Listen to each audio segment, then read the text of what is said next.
तस्वीरें आज यूपी विधानसभा से भी आई। राम मंदिर चढ़ावा चोरी के मुद्दे पर विपक्ष हमलावर रहा, प्रदर्शन किया।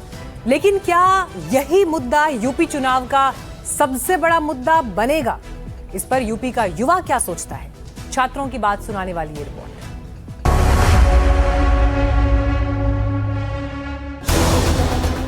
देश के सबसे बड़े सियासी सूबे की सियासत इस वक्त दो ध्रुवों पर घूम रही है। एक तरफ अखिलेश यादव का जातिगत गणित है, जहां पीडीए का नया अर्थ पंडित तक विस्तार ले रहा है, तो दूसरी ओर सत्तारूढ़ बीजेपी पर चढ़ावा चोरी के गंभीर आरोप लगाकर घेरने की रणनीति। विधानसभा का मानसून सत्र हंगामे की भेंट चढ़ गया और सदन अनिश्चितकाल के लिए स्थगित करना पड़ा। पीडीए में पीडी पंडित का ही शुड फॉर्म है।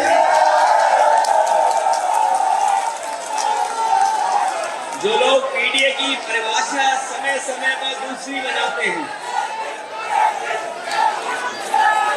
वो जान लें कि पीडीए में पीडी जो है वो पंडित का शॉर्ट फॉर्म है, और जितनी पीड़ा दोगे, पीड़ा बढ़ाओगे, उतना ही पीडी और मजबूत दिखाई देगा।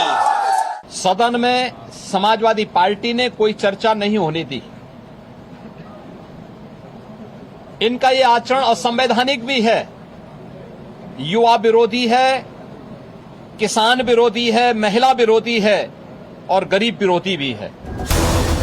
सियासत अपनी जगह है, बयानबाजी अपनी जगह है, लेकिन ऐसे वार पलटवार से दूर यूपी की एक तस्वीर युवाओं की भी है, जो अपना भविष्य तलाशता है। यूपी में करीब 35 से 40% मतदाता युवा है, और जब इस जनजी से बात की जाती है तो उनके लिए प्राथमिकता क्या है? कौन से मुद्दे हैं जो युवा को भाते हैं? क्या उसमें चंदा चोरी भी शामिल है?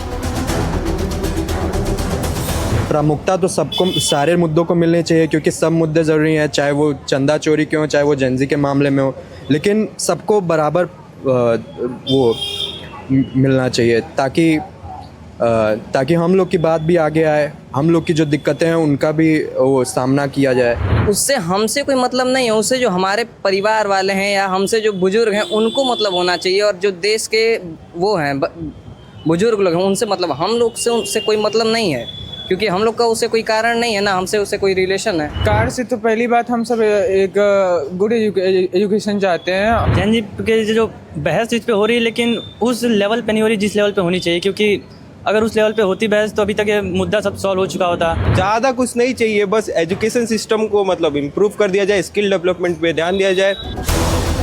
स्टूडेंट्स की बातों से अंदाजा लग गया होगा कि जेनजी की सोच और उसका विजन क्या है। जेनजी आंदोलन के बीच रोजगार और भर्ती परीक्षा में पारदर्शिता इनके लिए दिलुलू नहीं है। वो एग्जाम को क्लॉक करना चाहते हैं, फोमो वाला सिस्टम ना हो।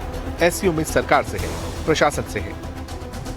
एजुकेशन सिस्टम में अभी भी बहुत सारे सुधार हैं, जैसे कि करिकुलम हमारा ऐसा होना चाहिए जिससे इंडस्ट्री रेडी बच्चे होकर निकले, कॉलेज से जब भी निकले, क्योंकि भीड़ तो बहुत है सर।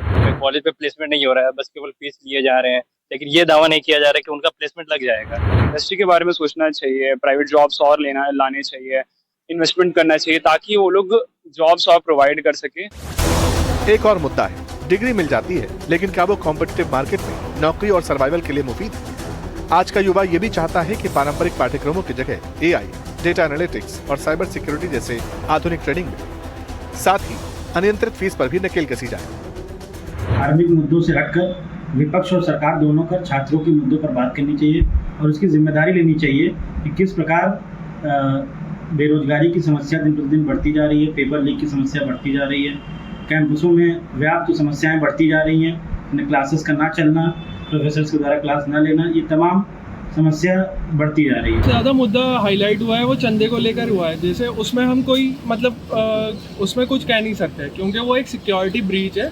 हमारी डिमांड्स अलग है, जैसे एजुकेशन को लेके, हेल्थ सेक्टर को लेके। हमारी सरकार जो पार्लियामेंट वगैरह में डिबेट करती है अपने इलेक्शन से रिलेटेड, उसके अलावा भी एक स्टूडेंट के लिए डिबेट होनी चाहिए, चाहे वो एजुकेशन से रिलेटेड हो, चाहे वो जॉब से रिलेटेड हो। सरकार को चाहिए कि खास तौर पर ध्यान दे, एजुकेशन में कोई करप्शन बर्दाश्त नहीं की जाएगी, और यूथ को चाहिए कि आगे आए, कि इंडिया में जो यूथ का वोटिंग शेयर है वो बहुत कम है।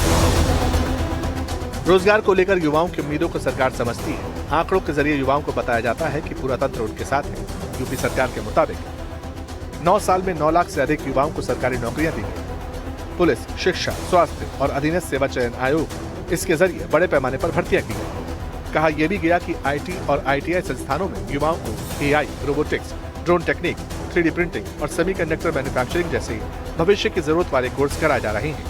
इसके अलावा कौशल विकास मिशन के माध्यम से लाखों युवाओं को प्रशिक्षित किया गया और ओडीओपी के साथ निजी निवेश के जरिए करोड़ों लोगों को स्वरोजगार और रोजगार से जोड़ा गया। इस तरह के दावे भी हुए। युवाओं के लिए, अन्नदाता किसानों के लिए, आधी आबादी महिलाओं के लिए और गरीबों के लिए नई स्कीम,